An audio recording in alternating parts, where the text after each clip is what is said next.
এক মন্ত্রীকে দিয়ে অমুককে বলাও, অমুককে দিয়ে অমুককে বলাও, এগুলো আগে ছিল না। আমরা তো আগেও মন্ত্রী ছিলাম, সরকার চালিয়েছি। We never so it. এটাই 15 বছরে হয়েছে। ফ্যাসিস্ট হাসিনা চলে যাওয়ার পরে আমরা একটা ইন্টারিম গভর্নমেন্টের সময় ছিলাম, তখন সরকারের ভেতরটা দেখতে পারিনি। এখন এই নির্বাচনের পরে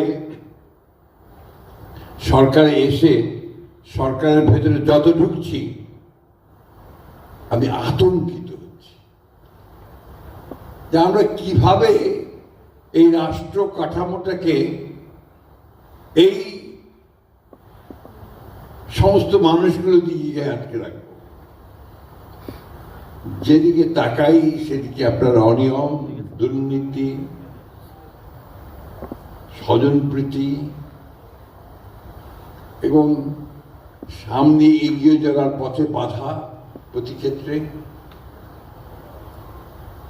এবং বাংলাদেশে নিয়ম হয়ে গেছে তদবির ছাড়া কোনো কাজ হবে না। যে কোনো ব্যাপার তদবির করতে যাও, এক মন্ত্রীকে দিয়ে অমুককে বলাও, অমুককে দিয়ে অমুককে বলাও, এগুলো আগে ছিল না। আমরা তো আগেও মন্ত্রী ছিলাম, সরকার চালিয়েছি। We never so it. এটাই 15 বছরে হয়েছে।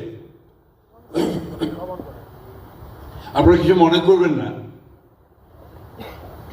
অনেকেই গেছেন ভাইস চ্যান্সেলর হওয়ার জন্য তদবির। দুঃখজনক, কারণ এটা তার অপরাধ না, এটা হচ্ছে সিস্টেম। এবং আরো ব্যাপার আছে যেগুলো আমি আপনাদের সঙ্গে সঙ্গে সঙ্গে বলতে চাই না।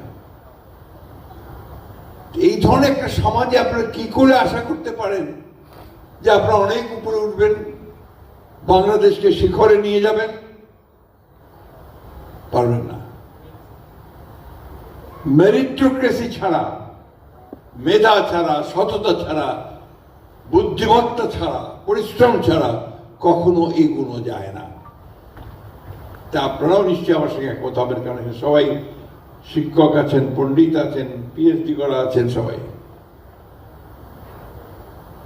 এই দিকটা আপনারা খেয়াল রাখবেন। জিয়া পরিষদ কিন্তু শুধু একটা সংগঠন না, এবং এটা বিএনপির কোনো অঙ্গ সংগঠন নয়। কিন্তু প্রেসিডেন্ট শহীদ জিয়াউর রহমানের তার যে বর্ণাঢ্য জীবন, তার আদর্শ, তার যে অলৌকিক আমি বলি ক্ষমতা ছিল অতি অল্প সময়ের মধ্যে দেশকে এগিয়ে নিয়ে যাওয়ার, এই সবগুলো মিলিয়ে তাকে তার জীবনটাকে কেন্দ্র করে এই পরিষদকে গঠন করা। এবং মূল উদ্দেশ্যে বহুবার আমি বলেছি আমাদের জিয়া পরিষদের ভাইদেরকে, নেতা যারা এটাকে পরিচালনা করেন, আমি তাদের নেতা হিসেবে আপনার সম্বোধন করতে চাই না। আমি তাদেরকে সম্বোধন করতে চাই জিয়া পরিষদের কর্মকর্তা হিসেবে, চিহ্নিত করতে চাই জিয়া পরিষদের গবেষক হিসেবে। এই জিনিসগুলো মাথার মধ্যে আনতে হয়। বহুবার বলেছি, কবির মুরাদ ভাই যখন বেঁচে ছিলেন তখন তাকেও বলেছি। উনি আরেকজন মানুষ ছিলেন যিনি জিয়া পরিষদ ছিল তার প্রাণ, হৃদয়। তিনি তা নিয়ে কাজ করে বেরিয়েছেন, ছুটে বেরিয়েছেন সব জায়গায়। কিন্তু আমি খুব কষ্ট পাই যখন শুনি যে সবখানে জিয়া পরিষদের দোকান খুলছে। এর দোকান দরকার নেই আমাদের। আমাদের দরকার শ্রেষ্ঠ মানুষগুলোকে, আমাদের দরকার গবেষকদেরকে, আমাদের দরকার ভালো মানুষদেরকে যারা পথ দেখাবে, পথ পরিচালনা করবে।